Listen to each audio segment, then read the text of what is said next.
Salut tout le monde, c'est Hugo. Alors aujourd'hui, je vais vous présenter mon tout nouveau réflexe. C'est le Pentax KS2, le dernier né de la gamme Pentax. Donc c'est un réflexe qui est équipé d'un capteur de 20 mégapixels et il a pour gros avantage d'être tropicalisé. Donc ça veut dire qu'il résiste aux éclaboussures et au sable ou à la poussière. Alors je vais commencer par la présentation.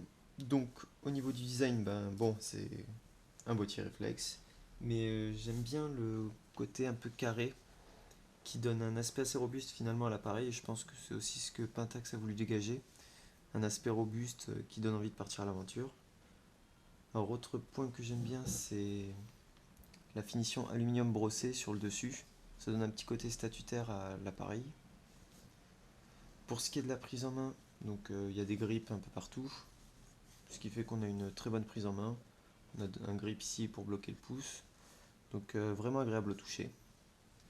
Alors maintenant je vais passer à la connectique.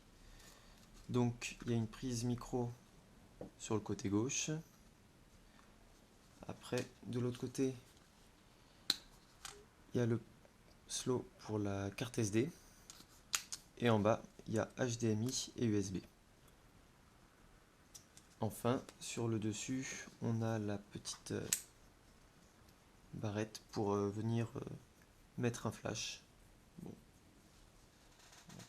Donc maintenant pour ce qui est un peu de l'ergonomie de l'appareil. Donc on a bien sûr les molettes de réglage, mais on en a deux cette fois-ci. Donc une ici et une sur le devant. Donc on a bon l'autre molette ici qui permet de choisir les différents modes. On a le bouton Wi-Fi qui est ici.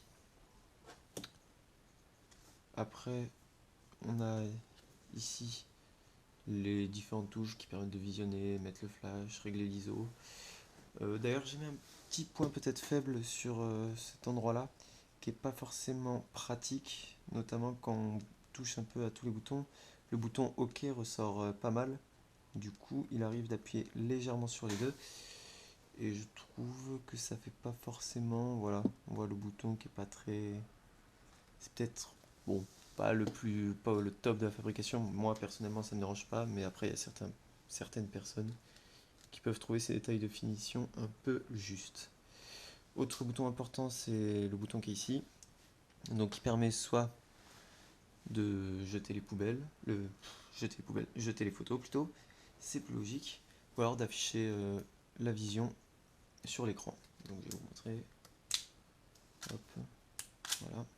J'appuie ici et ça permet d'afficher sur l'écran ce que voit l'appareil photo.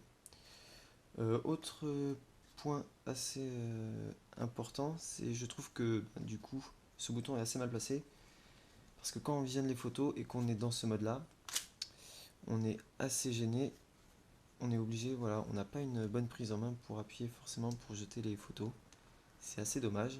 Alors oui, on peut toujours mettre l'écran comme ça, mais même de cette façon, je trouve qu'avec l'objectif qu'on doit tenir en main, c'est pas forcément pratique. Comparé à mon ancien appareil photo, bon, qui est un bridge, donc c'est pas du tout pareil. On a une prise en main beaucoup plus agréable, on va dire, pour visionner les photos. J'appuie là, hop, voilà, tout reste dans la main. Donc bon, c'est un peu le point faible, c'est pas gênant en soi, mais voilà, c'est un peu dommage. Alors maintenant, je vais passer à 2-3 explications sur le fonctionnement de l'appareil. Donc pour le démarrer, il suffit de tourner ce bouton, voilà, l'appareil photo s'allume. Alors il y a possibilité, soit pour prendre une photo, de regarder dans le viseur, soit de l'afficher sur l'écran. Donc comme je l'ai dit tout à l'heure, il suffit d'appuyer ici. Personnellement, je préfère regarder dans le viseur, surtout qu'il est très très bien pour ce gabarit, cette gamme de prix. Donc oui, le viseur est très bien. Autre petit détail assez important, c'est lorsqu'on veut prendre des photos de soi-même. Donc il y a un bouton qui permet en fait de changer le déclencheur de place. Donc le déclencheur normalement il est ici. Et il y a une technique en appuyant sur Live View et en retournant l'écran à 180 degrés, on voit que le déclencheur passe au niveau du bouton Wi-Fi, donc c'est plutôt agréable et pratique. Ça permet une meilleure prise en main quand on veut se prendre en photo. Voilà, ça évite de tordre un peu. Du coup, hop, voilà, ça prend une photo, tout simplement. C'est vraiment pratique, cette petite, ce petit gadget en quelque sorte. Autre gadget que j'aime particulièrement, mais ça c'est parce que j'aime beaucoup les LED, c'est le mode photo ou le mode vidéo. Donc il y a une petite LED verte qui différencie le mode photo du mode vidéo. Voilà, quand on passe en mode vidéo, ça devient rouge. Quand on passe en mode photo, ça devient vert. Je trouve ça assez sympa, c'est bien trouvé, c'est original. Alors maintenant, c'est pour ce qui est de l'objectif. Donc là, mon appareil photo est équipé de l'objectif qui est livré en quelque sorte de base. Donc c'est le 18-50 mm. Il a le gros avantage d'être ultra compact. Donc hop, voilà, comme vous pouvez le voir, quand il est en position rétractée, il prend vraiment pas de place. Du coup, c'est ultra pratique quand on veut se déplacer ou dans des petits endroits et qu'on n'a pas forcément envie, merci le camion, et qu'on n'a pas forcément envie de prendre un gros objectif. Donc c'est vraiment pratique. Alors bon, après c'est vrai qu'au niveau de la prise en main, du coup c'est un peu plus dur parce qu'il n'y a que cette partie pour zoomer. Alors il possède aussi un petit bouton, voilà le bouton qui est là. Bon, bouton en plastique, pas forcément très gracieux, mais bon. En fait, il permet de bloquer l'objectif, voilà, pour l'emmener sur position. Voilà. Donc c'est bon, c'est pas le voilà, c'est assez. Je sais pas si dans le temps ça durera vraiment, et c'est pas forcément le petit bouton super pratique, mais bon.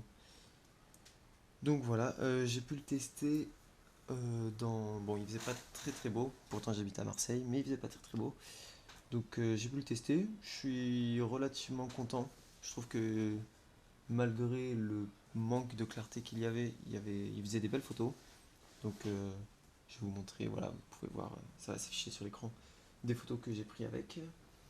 Donc non, par rapport aux critiques qu'on peut voir dans la presse, je trouve il gère plutôt bien pour un petit objectif qui, quand on le prend avec l'appareil photo, coûte pas excessivement cher puisqu'il est à 100 euros du coup.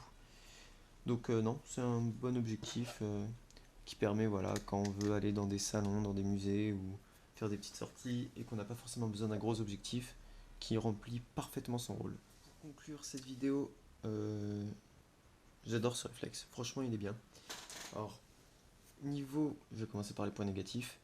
Point négatif, je dirais, bon, certaines touches qui font un peu cheap. Ici, voilà, c'est pas très, ça bouge, c'est pas forcément pratique toujours à utiliser. Pareil, le petit bout de plastique ici, bon, on s'y habitue, mais au début, c'est pas toujours très simple de s'en servir. Autre gros point par contre là, pour le coup négatif, c'est la vidéo. Je suis un peu déçu. Bon, il filme en Full HD avec 30 images par seconde, mais je trouve que le rendu est pas top. Et surtout, il n'y a pas de suivi de l'objet, du coup, il faut faire le réglage manuellement. Ça, c'est quand même un gros point négatif, surtout pour ceux qui aiment bien filmer. Donc bon, faudra jouer de la molette. C'est le point négatif de l'appareil photo. Alors maintenant, pour ce qui est des points positifs, bon, niveau design, même si c'est subjectif, je trouve qu'il est plutôt sympa. Niveau qualité des photos, bon, j'ai pas été déçu des photos que j'ai pris. Euh, Autre point très positif, c'est bien sûr le fait qu'il soit tropicalisé. Après, voilà, on retrouve, bon, comme beaucoup d'appareils photo, le Wi-Fi, le NFC même, l'écran, voilà, qui est l'écran qu'on peut bouger dans tous les sens. Voilà. Après, j'aime bien le petit jeu de couleurs un peu des LED. C'est sympathique. Ça donne un petit cachet à l'appareil. C'est assez sympa. Après, donc j'ai aussi vu qu'il y avait pas mal de fonctionnalités. Donc ça peut être assez sympa. Notamment, il y a une fonction qui s'appelle intervallomètre. Et ça permet de réaliser des vidéos en 4K.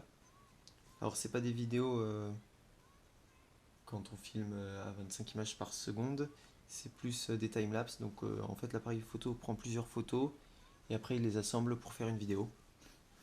Donc voilà, c'est un point assez positif, ça permet de remplacer un peu la déception du mode vidéo.